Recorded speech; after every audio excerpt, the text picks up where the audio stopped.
désir le plus profond de mon cœur est de te ressembler. Je veux te plaire, marcher sur tes pas, car tu es mon seul modèle. Alléluia.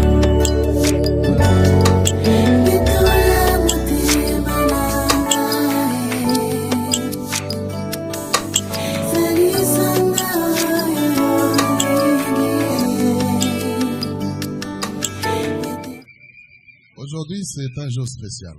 Lelo eza mokolo ya bokese. Dis à ton voisin, c'est un jour spécial. Lobana ndeko pembeni lelo mokolo ya bokese. Et tout celui qui sera connecté avec tout ce qui va se passer ici Ono sokomi kotisa na maino sokoleka ao. Recevra une bénédiction particulière aujourd'hui. Akozwa lipamboli ya ye moko na tongwa lelo. Aujourd'hui là, Lelo c'est une bénédiction particulière. lipamboli ya moto ye moko. Si et seulement si tu seras connecté à tout ce qui va se passer. Soki kaka omi kotisi na nyonso kosala mesiko. Quelqu'un peut dire amen au Seigneur. Nana lobi amen. Alors, avant de commencer ma prédication, Yambona bandalite ya tongwa je lelo. vais témoigner la grandeur de Dieu. Nazo tatola monene na nzambe. Et ce témoignage va nous pousser à chanter pour la gloire du Seigneur. Litatoli kotindi kabiso to yemba to pumbwe pona lokumu na Tout nzambe. le monde doit danser pour le Seigneur. Ata wobina katele loko ningana pona lokumu na nzambe. À moins que oye bate nzamba ngo nzamba lolenge nini oya koluka. Yeah. Soko oyebi nzamba ngo okobina. Yes. Parce que Poti. natala ki même na vidéo moko munganga za ko expliquer makambo susu oyo longolaka ba stress elongolaka ba maladie mususu tout ça na nzoto ya moto. Le fait ya ko prier Lo ozozo sa. a guérison moko. Le fait ya ko bina ezolongola ba biloko na nzoto. Le fait donc biloko wana. Alors que soko ye na église na mona bato mususu tozo bina ofandi na. Atamba kambo yo bazolo beza ya profondeur ofandi na. Ata munoko bazolo ba oyebi ofani bazoto mola monena nzambe to sikoyo témoignage na kopesa oyo epeso makasi ya kobina. Yes. Yemisa boninga wo témoignage parce que pesa epesa yo makasi ya kobina. Litatoli bazo pesa sekao. Epeso makaso ningana pona lokumu na nzambe. Et puis na yebisaka bino que soki okoti na dimension ya foi o nazo communiquer bino te okotikala noka ndenge wana. Longwa na niveau ya kondima na yo mata ozala okoma lokola un devoir à domicile pour les autres. Yes. Quand tu fais des choses que les autres prennent ça comme un devoir, il faut pas mataba comme na niveau na yo. Alléluia. Makambo kosala etindika batu bamekola ndengo zo salela yango. Est-ce que quelqu'un peut acclamer le Seigneur? Nana beti maboko pona lokumu na nzambe. Je vous avais dit que cette année c'est notre 9e année. Nalobaki uweza 9e année na biso. J'ai pris au Seigneur Jésus Nazo sambela na nzambe. pour que tu coules dans l'eau. Dalo tokule yango. Et puis l'année prochaine, tout Zamba Sungabiso to silisa to dédicacé na 10e année. Alléluia. Alléluia. Ah. Je disais ça, n'est-ce pas? Nabanda koloba bongo. Tant to bandi mabaya, la que soto sisi mabaya Zamba zo prévoir pour na nini pour na mabende. C'est ça non? Yes. Et vous avez vu aussi. Nabi tout ça l'effort, tout si ça mabende le pour les ekoka quitter parce que Zamba ko pouvoir payer pour na couler dalle. Oui ou non? Oui. Alors je vous annonce. Nazoloba na Et bino. vendredi et le kiam. Vendredi. Donc il qui converser mbongo. Ata moko azui engagement ya kokule dans le mobile. Beta maboko pona lokumu na nzambe. Beta maboko. Beta milolo. Otalema likolo. Beta maboko. Beta milolo. Pona lokumu na nzambe. Woso beta milolo. Pona lokumu na nzambe. Alléluia. Alléluia. Ya. Alléluia. Alléluia. Yesu kolo. Alléluia. Hosanna. Yes. Hosanna. Yesu. Yesu amokozi. Yesu azamokozi. Yesu amokozi. Yesu azankolo. Yesu amokozi. Beta maboko. Yesu amokozi. Beta milolo. Yesu amokozi. Ya. Yoka. Yoka. Nabetelo lisolo. Yoka yoka. Les informations coûtent cher. Hein? Lisolo eza ya mutuya. Efuta makato efuta makate. Efuta maka. C'est mon ébaïde à compésa. Alléluia. Maintenant, écoutez. Yoka yoka yoka. Tout ça maintenant pour la papa Delphin. Alléluia. Amen. Papa Delphin, c'est quelqu'un que nous devons toujours soutenir. Même dans nos maisons. Ceux qui ont ligé après ça, au monde après ça, et l'on est impressionné. Yes. Alléluia. Amen. Est-ce que nous sommes ensemble? Toza et Longo. Est-ce que nous sommes ensemble? Toza et Longo. Tout ce que je vous dis, et là, tu as toujours raison. Yes. Alors, yo soko temba lo balaka tembe, eza bien te. Yebisa moninga tala ko tiaka tembe te. Ko tiaka maloba na ye tembe te. Azolo ba makambo zo te pa nkolo. Aloba kama makambo ko te pa na sa. Soko liyo mata tia confiance na yo na makambo ya lo. Soko liyo mata ndima makambo ya alobaka. Je vous épargne de tout vraiment les détails, de tous les détails. Mais est-il que aïe Nisanganga boy.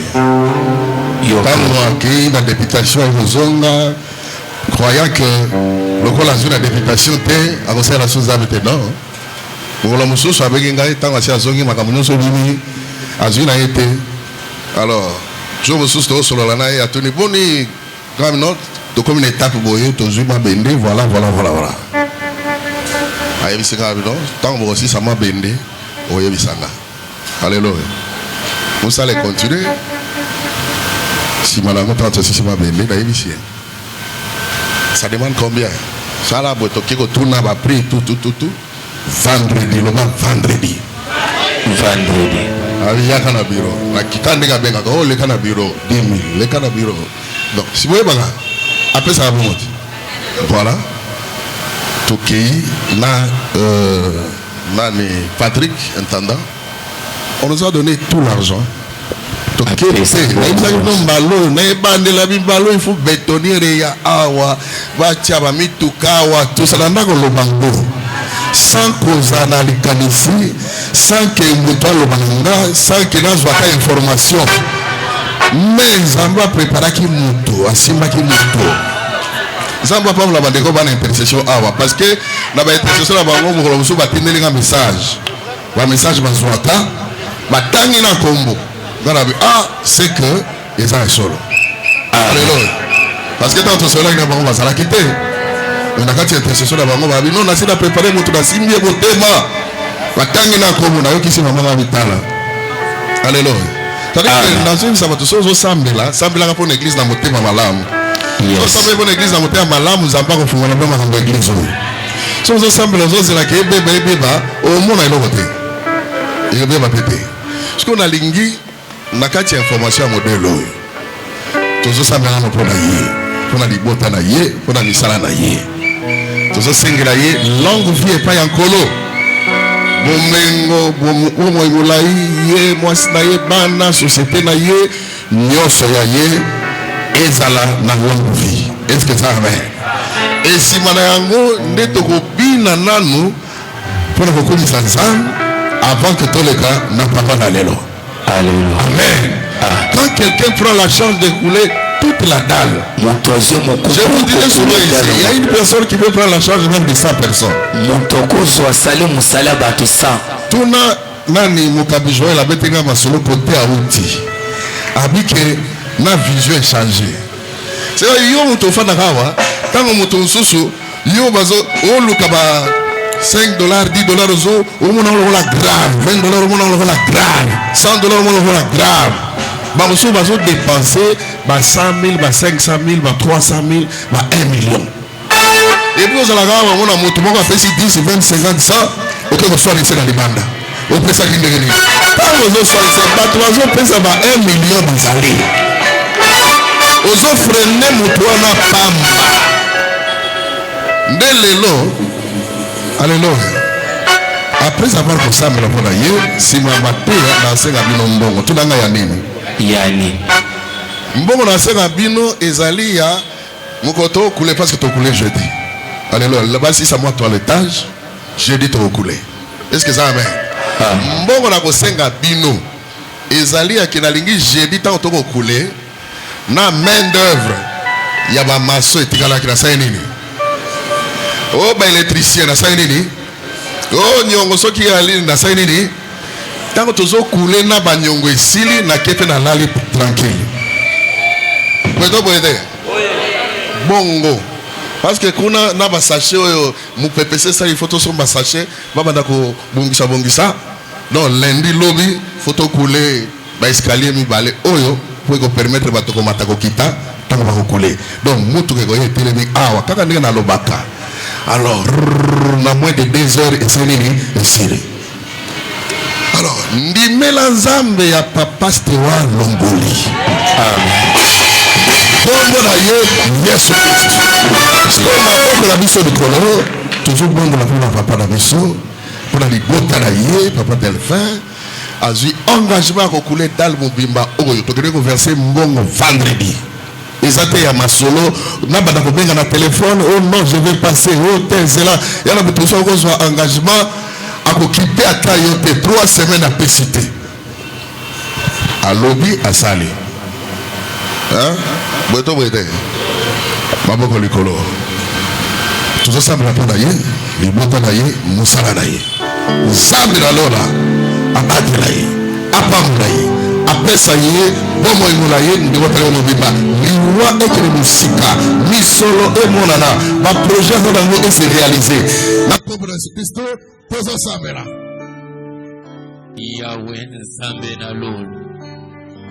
Mwana na yo mosali na yo batela papa Delphin mwasi na bana misala na ye mosika na ye makama mosika na ye liwa mosika na ye bakokoso loboko na yo ya nguya ekoba kozala likolo na ye ya misala na ye songisela ye ebele Fongolele ba marché Yahweh ça pour voir na ba personne tobodele pona wana na yo papa Delphin mokonzi na bakonzi pesa ye longue vie pesa ye maso za koluka sabe na mama ye mwasi na ye bana na ye mosala na ye e pambola maite de liboso e fumama e parve na mituka nyonso bato nyonso bakalisele mabeza bekeya au nom puissant de Jésus na kombo na Yesu tozobeta maboko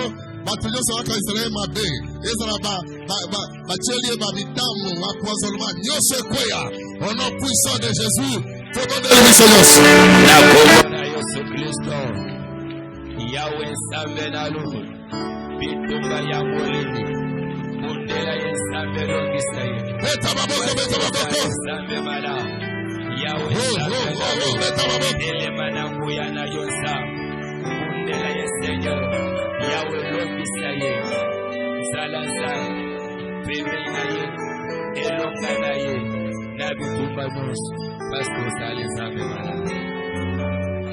Au nom de Jésus, nous allons encore prier pour tous ceux qui ont contribué pendant cette période.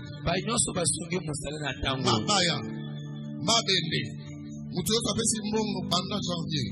Depuis ton bataille, Mabati, Yamabaya Tisikoyo, Zambe da Lola, le Sambona et Côte à la famille Nabango. Tobandeli la Corona Christ. Zambe da Lola, Zambe da Vika, Mwana Papa, Mwana Mama.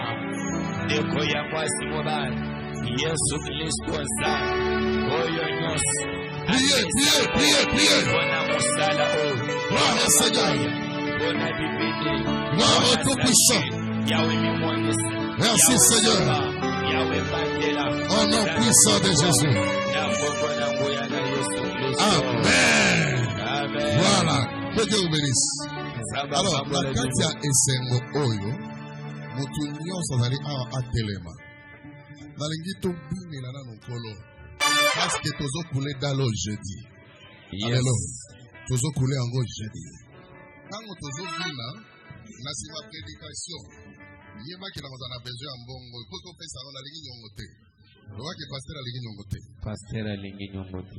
Mende mbona bao bako tonga na tingali na ngolo ngola $1,500. Ngoli tango to kule na bango pe to évacuer. Boeto boete. Yo na makamda bango nyonso $1,500. Ba électricien to kuta bango kala. To $500. Électricité na isabi na basinga ba makambo nyonso to tuizaki quelque part ezalaki $773. Bolobi babaki selinga lisusu à peu près $192. Faut tout sauver l'homme, tout parce que étendu il est bango et l'homme monene il faut tout sauver câble à moulaï pour et maintenant niveau on a ça c'est étendu le voilà 965. Alors tu vois que c'est 1 mètre cube il y a mabaya on a terminé d'ici là ça c'est $100. Les imprévus donc ça dans mon couloir parce que batunyo solution to ko futa bango alléluia bon ba ya mende droana tout ça. Là ici nous sommes que tous au moins na baba baya oyo lisusu ata demi-mètre cube dans la face que au cas où bazo balamoko parce que ah dans l'équipe amnene ba charpentier ba maçon tout le monde sera là pour na ko landela musana bango ndenge ezo salema bato ba ya na bonga ba société ko ya na biloko ko sala bino moko ko landela wapi to boki bo kangi balamoko wapi to tinde ko sila nous devons avoir au moins $500. Alors nyoso wana ils ont salarié 3,615. Ça dit, nous allons à toi où tu peux payer na tongo, attendre nini, tu les mets 3,615 euro avant jeudi. Donc le lot, si mardi, nous allons assurer pour l'autre au benga bango pour va programmer 2 jours avant pour que va couler dalle. Au moins que ils ont essayé mon monnaie, makamunyo sur la lobakande zabazola tsangonto. Pour d'ailleurs ça veut dire que zamba isa nyoso yanga soki matio na motema sala yango na zala yo surtout ya ye alléluia. Alors na kati sengo wana tozobine la zala biso nyoso d'être ali awa bana ko yemba tozobina sima ko bina totei après to pesi mbongo to kulisiza loli bakukule kalo na tongo badele ba escalier na tongo. Est-ce que ça amen? Voilà. Ndeko musu na betele li solo abi malade sili. Yonde wazali wanaka nenge li solo na ko bino yo. O mona ke situation ça décanté. Betela ko baba baba. C'est parti. Alléluia. Jésus. Oye banani, oye alikiza bena monene. Mosomo kose alikiza bena buya. Mosomo kote alikiza bena buya. Mosomo kote alikiza bena buya. Mosomo kote alikiza bena buya. Zambe monene, zambe makasi. Mosomo kote alikiza bena buya. Zambe monene, zambe makasi. Mosomo kote alikiza bena buya. Alikiza bena busala e. Mosomo kote alikiza bena buya. Alikiza bena makasi. Mosomo kote alikiza bena buya. Zambe monene, zambe makasi. Mosomo kote alikiza bena buya. Zambe monene, zambe makasi. Mosomo kote alikiza bena buya.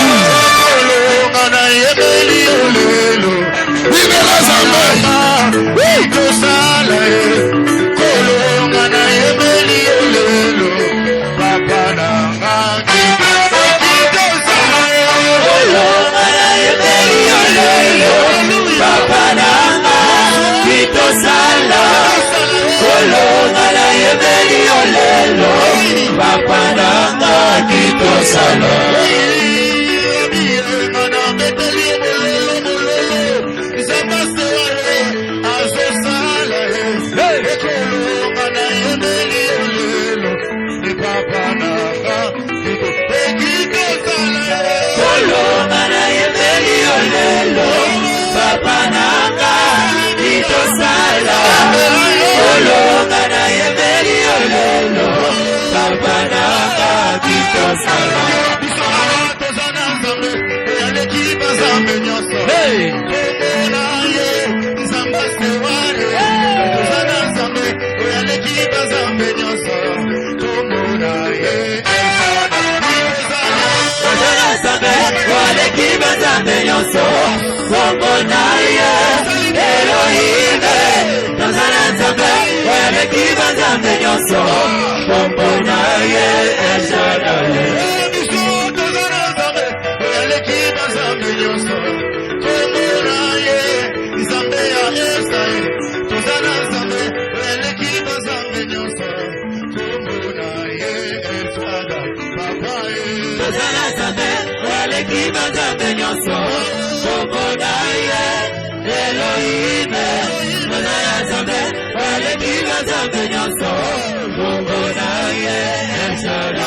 Vivo,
Parce que tu nous as donné l'argent pour couler toute la dalle.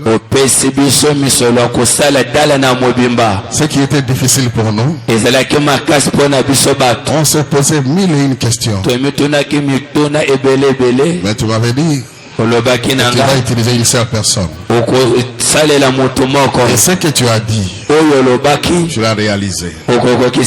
Aujourd'hui, la semaine qui commence, nous allons couler cette dalle. C'est pourquoi nous avons dansé devant toi. Nous avons célébré ton nom. C'est à toi de nous bénir tous. Parce que la joie est immense dans la salle.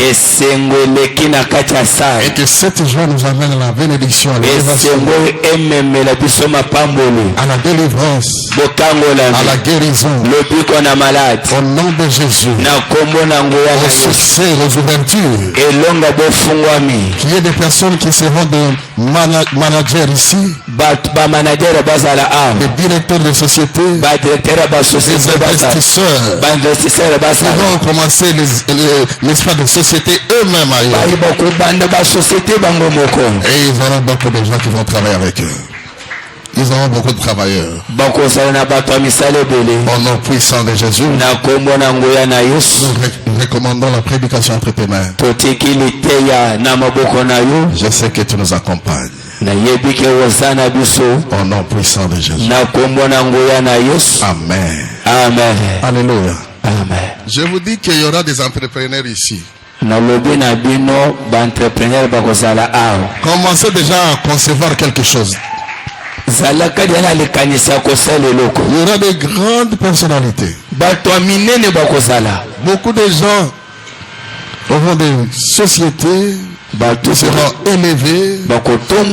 Vous aurez aussi des travailleurs. Les gens qui travaillent chez vous. Vous aurez des ouvertures. Vous allez construire des maisons. Des maisons en étage. 2, 3, 4, 5 niveaux, ça dépend. Ce que je vous dis, retenez ça. Cela est vrai. Enlève ta façon de réfléchir. Tu réfléchis terre à terre. Sors de cette façon-là de réfléchir. Je vais vous dire une chose. Peut-être je n'avais pas dit ça au commencement. Papa Jean Mwembi est ici. Quand je suis venu à Congolo, il va se rappeler qu'un jour il est entré dans mon bureau. Il devait envoyer l'argent à Dubaï. Je crois que tu te rappelles de ça. Il devait envoyer l'argent à Dubaï. Il est venu me dire que non, je voudrais que tu payes pour moi. Je l'ai dit, il a dit, j'ai apporté mon capital. Je lui ai dit c'est combien? Il a dit c'est $1000. Il a envoyé quelqu'un pour acheter des histoires. Je crois que tu te rappelles de ce jour-là. Et il a enlevé $100, il m'a donné. On a prié avec lui. Et il est parti. Aujourd'hui, il est propriétaire d'une parcelle. C'est pas ça, papa. Il a un véhicule. Il a des maisons. Il évolue. Alléluia. Ce que je lui avais dit, je ne vous ai jamais dit ça. J'ai parlé parce que je voudrais que tout le monde entre dans cette vision-là. Plusieurs années plus tard, aujourd'hui, vous connaissez ce qu'il représente aujourd'hui. Vous qui êtes ici, moi je suis un exemple pour vous. Suivez et faites ce que je vous dirai. Même si vous n'avez pas l'argent, empruntez l'argent. Parce que tu as toujours emprunté pour acheter ceci, emprunté pour les enfants à l'école, emprunté pour payer le loyer, mais empruntez aussi pour le Seigneur.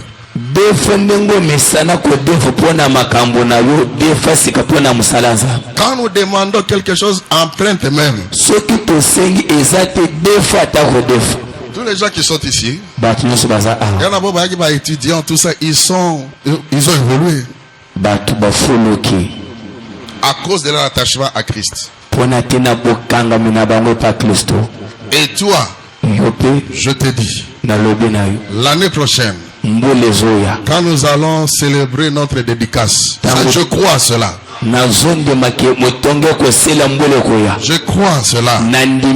Est-ce que vous croyez à ça? Est-ce que vous croyez à ça? Quand nous allons célébrer notre dédicace,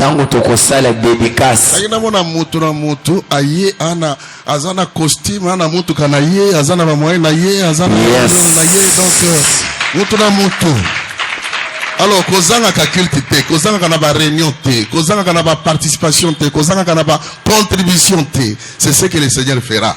Yango ndenkola kosala. Dieu a utilisé une seule personne pour couler toute la dalle. Nzamba simbi mutu moko asala dalle mobile. On a versé l'argent vendredi. Pour ceux qui n'étaient pas là au commencement. C'est jeudi, mitu koya wa ba couler. Jeudi nde ba couler dalle. Alléluia. Le temps pour ceux qui travaillent ici, ça là dernier toilettage. Je ne voudrais pas avoir aussi leurs dettes. Ce qui est resté pour eux. Nous avons besoin de $3615. $3615. N'attendez pas de détails. Après la prédication, déjà, ça fait ça 5, ça fait ça 200. On a vu un oignon. Parce que la personne qui a pris toute la dalle, tu verses qui $10,650. Imaginez. Banza.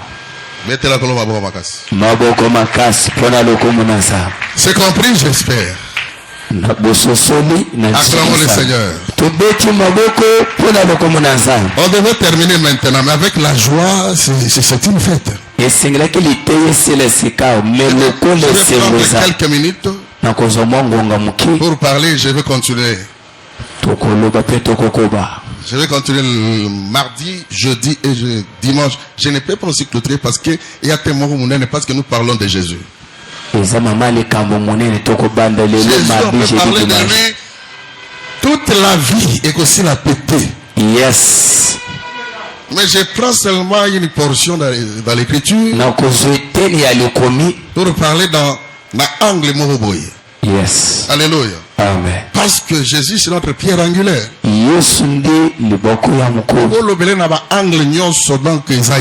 Alléluia. Acclamons le Seigneur. Mettons-nous debout. Nous voulons lire la parole de Dieu. Colossiens chapitre 1er. Colossiens chapitre 1er, versets 12 à 20. Totangi na kombo na Yesu Kristo. Rendez grâce au Père qui nous a rendus capables d'avoir part à l'héritage des saints dans la lumière, qui nous a délivrés de la puissance des ténèbres et nous a transportés dans le royaume du Fils de son amour, en qui nous avons la rédemption et la rémission des péchés. Verset 15, c'est là où commence ma prédication. Il est l'image de Dieu invisible, le premier-né de toute la création, car en lui ont été créées toutes les choses qui sont dans les cieux et sur la terre, les visibles et les invisibles,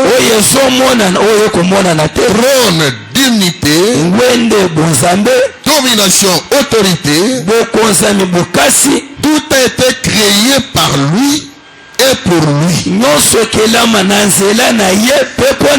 Il est avant toute chose, et toute chose subsiste en lui. Il est la tête du corps de l'église. Il est le commencement. Il est le premier d'entre les morts, afin d'être en tout le premier.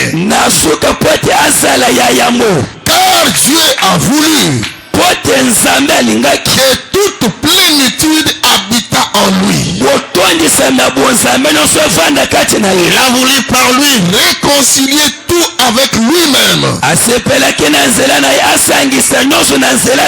ce qui est sur la terre et ce qui est dans les cieux, en faisant la paix par lui, par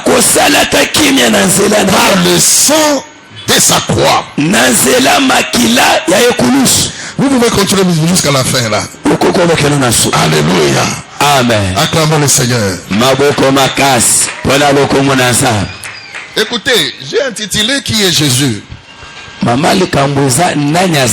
Parce que quand vous vous approchez devant une personne, devant un homme, vous devez connaître ce que personne représente. Qu'est-ce qu'il représente? Il est capable de faire quoi? Le pasteur Jérôme nous avait dit aussi, il nous avait parlé ici. Alléluia. Amen. Même le docteur Didier nous avait parlé. A parlé longuement. J'ai tiré mon message, c'était le sujet de ma méditation. Parce qu'il y a plusieurs personnes qui viennent à l'église. Peut-être par mouvement. Mais ils ne savent pas exactement ce qu'ils viennent chercher. Et ils ne savent pas exactement ils viennent auprès de qui. Ou parce que ma famille prie là-bas. Parce que mon père est pasteur. Ma mère est maman Mokambi. Mon frère est prédicateur. Je dois aller là-bas. Parce que chaque dimanche tout le monde doit prier. Je dois aussi prier. Ce genre de conception ne te poussera pas à entrer dans la profondeur de la connaissance de Christ. C'est comme s'il y a d'autres personnes qui viennent à l'église. Parce qu'on les a bousculés. Il faut partir, il faut faire ça. Oh, je vais partir. Aujourd'hui il vient, demain il ne vient pas. Mais vous venez devant qui? Vous venez pour faire quoi? Et vous acceptez qui? Vous voulez rencontrer qui? Et Jésus, qu'est-ce qu'il représente pour toi? Il représente beaucoup de choses. Je vais parler dans cet angle ici aujourd'hui. Gloire soit rendue au Seigneur. Alléluia. Acclamons le Seigneur. Parce que quand nous venons à l'église, nous devons avoir des objectifs. Quand moi je vous appelle, que papa, maman, on va à l'église, c'est pourquoi? On peut une explication. Mais en moi, je sens que tu es une personne malheureuse. Parce que tu ne connais pas ta présence à l'église, que cela signifie. Et c'est que le Seigneur peut côté sur toi. Il va côté comment? Et tu viens pour chercher qui? Alléluia. Parce que la vie que nous avons ici ne nous appartient pas. Le souffle de vie ne nous appartient pas. Ça appartient au Seigneur. Alors nous devons aller auprès de ce Seigneur-là avec beaucoup de respect, avec beaucoup d'humilité. Parce que ce qu'on sait qui gagne, il y a ça gagne pour le caillou. Ce que Matisima peke yako Matisa koleka. Matisa koleka parce que il y a ça kadia le kolo. Yes. Il y a eu ça l'autre. Alléluia. Alors ici, l'apôtre Paul parle aux Colossiens. Il dit nous devons toujours rendre gloire au Père. Rendre grâce à Dieu. Nous devons toujours remercier, être reconnaissant à Dieu. Nous devons toujours remercier le Seigneur. Reconnaître ce qu'on a fait sur toi. C'est important pour qu'on ouvre encore une autre porte. Ce qu'on a fait sur toi, si tu ne le reconnais pas, ça va bloquer la porte. Soyez reconnaissant dans des petites choses. Et on va te confier des grandes responsabilités. Même le boko et l'Esaïo, le boko et Melissa Olibel, Zala toujours reconnaissant. Yes.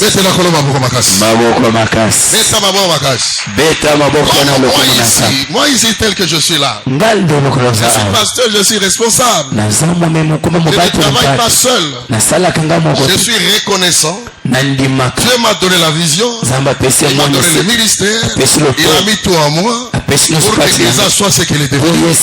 Mais je ne travaille pas seul. Je dois reconnaître, n'est-ce pas, la participation de chaque personne pour que l'œuvre avance. Parce que si je ne reconnais pas ça, l'œuvre va boiter. Alléluia. Amen. Mais c'est lui qui engage quelque chose pour que l'œuvre aille de l'avant. Mais s'il veut monter sur les pasteurs, les responsables, étant donné que c'est un don que le Seigneur lui a donné, s'il veut monter, il veut conquérir, il veut faire ceci, Dieu va le rejeter. Et Dieu va remplacer avec une autre personne. Il va écouter les visionnaires. Mais les visionnaires doivent savoir que je travaille avec certaines personnes qui ont apporté la grâce. Pour, n'est-ce pas, faire accompagner la vision. C'est pourquoi vous voyez que j'écoute tout le monde, je parle avec tout le monde. Je considère tout le monde à sa juste valeur. Quand tu n'es pas dans le bon, je te dis que tu n'es pas dans le bon. Peut-être vous allez dire, mais un combat, on est pour tout ça. Non, non, je le considère parce que Dieu l'a mis à côté de moi pour participer à certaines choses. Alléluia. Amen. Acclamons le Seigneur. Vous serez cris de joie. Mais si il est Judas, son heure viendra. S'il est Judas Iscariote, son heure viendra. Qui a travaillé avec lui, Judas a apporté aussi des grâces. Son heure viendra où Dieu va s'en débarrasser. Mais aussi longtemps qu'il n'est pas encore parti, il a quelque chose à apporter sur ce que je suis en train de faire. Acclamons le Seigneur. Oh, gloire soit rendue au Dieu. Pourquoi nous devons rendre gloire au Seigneur? Parce que Dieu nous a rendus capables pour avoir part aussi dans l'héritage avec les saints. Nous ne méritions pas ça. On n'était même pas à côté de ça. Mais Dieu nous a rendus capables. Ça, je vais parler l'autre fois. Il nous a rendus capables de participer à cet héritage-là. Avec l'essai, il nous a transportés dans le royaume des fils de son amour. Tout en nous délivrant de la puissance du malin. Dieu a fait un travail. On n'était pas concernés. Il a préparé. Il a travaillé. Maintenant il nous transporte. Il nous prend. Et alors voilà, Moutaza na Congo, na poto, na États-Unis, bisika nyonso ya bien wana, Moutaza qui a sali musala. Yo fande ozo baluko matakito kimonsi mabe. Ok na beach na libongo mabe baluka. Moutaza kaka ye na avion pas à récupérer yo. Amemi aux États-Unis. Alléluia. Quelqu'un a travaillé là-bas. Est-ce que Moutouana, on a reconnaissant d'ailleurs? Moutouana. Natunio, Moutalolengo, on a reconnaissant, on a reconnaissant. Acclamons le Seigneur. Nous n'avons rien apporté. Nous n'avons rien apporté. Et on ne laissera aussi rien. On n'emportera aussi rien. Mais Dieu a fait son travail. Il a transporté dans le royaume du Fils de son amour. Il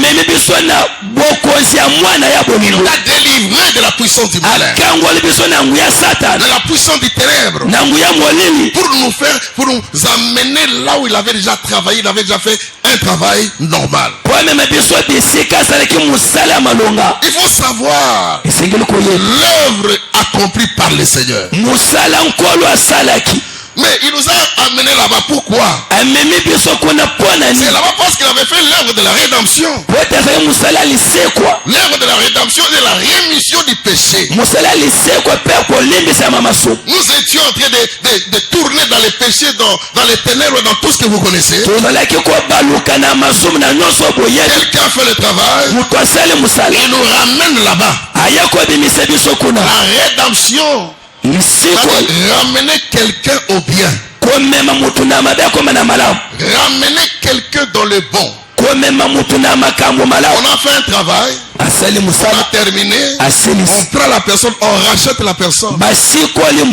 On paye un prix. On ramène la personne dans le bien. Et le Seigneur a fait ça. nkolo asali yango. Il a pardonné nos péchés. Alimbisi masumu na Il a fait ça. asali yango. Il a pardonné avant que tu ne viennes à lui. Alimbisi yango toya epa na Et ye. quand tu es dans son service, Tango wana musala na en yo train de continuer à pécher, okosumuka ce péché-là va t'amener à l'enfer. wani okomema na lifelo. Alléluia.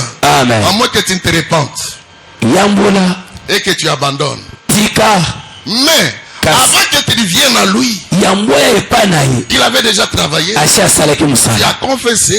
Oyambolaki. Il t'a ramené dans le royaume de son Fils. Amemi na bokonzi ya mwana ye na Et tous bolo. les péchés adamiques, tout ce que tu as fait avant, Masumu nyonso osalaki yambo c'est parti. esokolamaki Maintenant, tu ekendaki. deviens une nouvelle créature Okomi ekelamu ya sika en Christ. kati na Yesu. Et continue à travailler maintenant selon Christ et pas selon toi. Sala musala kobila Kristo kobila yote. L'œuvre de Dieu, Musala on nzambe ne le fait pas par rapport à toi-même. okosala yango kobila yo moko On le te. fait par rapport à Christ. Tokosala kobila Kristo. Parce que c'est lui le chef. Ye nde mokonzi. Tout subalterne. Tout subalterne. Moutounion sera nassé à chef. Mutu nyonso aza na nsima mokonzi Il travaille par rapport au chef. asalaka na emonisela mokonzi na Le ye. subalterne ne peut pas travailler par rapport à lui-même. Okoki kosala mpo na yo moko te. C'est pas ça, papa. Tu travailles par rapport à ton chef. Okosala kobelekanisa mokonzi Dans na yo les ordres reçus du chef. na mibeko mokonzi Et apesi. c'est comme ça. Eza bongo Alors nous ici, biso awa l'église, etonga Jésus est la tête. Yesu aza Nous mutu. travaillons par rapport à la tête. Tosalaka kobila Yesu aza mutu. Si la tête Soki mutu ne communique pas le bras, epesi mouvement na loboko il ne te donne pas l'ordre. apesi mitindo Les bras ne peuvent pas toucher au micro. loboko ekosimba elobeli C'est la te tête qui donne l'ordre. mutu nde epesaka etinda Les yeux regardent miso etali et les bras touchent. La tête loboko touche. esimbi La tête, mutu c'est lui qui coordonne le tout. ye nde akokamba Jésus est nyonso. la tête de l'église. Yesu nde mutu aetonga Et il est la tête de l'église. aza mutu aetonga. Écoutez, Jésus n'est pas n'importe qui. Yesu aza mutu lokola bato nyonso te. On ne peut pas le comparer avec les prophètes que vous voyez ici. sokoki kokakanisa Yesu na basakoli bokomona. Moi, je me retrouve vraiment dans le malheur quand je vois des personnes comparer Jésus avec Branham, comparer Jésus avec Mahomet, comparer Jésus avec tout ce que vous connaissez. Je me retrouve dans un malheur terrible. nga nalelaka ntango namonaka bato kozuwa Yesu kotia na epimelo moko na mawemina Branham nalelaka na motema na nga. Même les dieux de noir, tout ça, o banzaba bato mwini ça m'agace. o ebukaka nga. Alléluia. Amen. La Bible.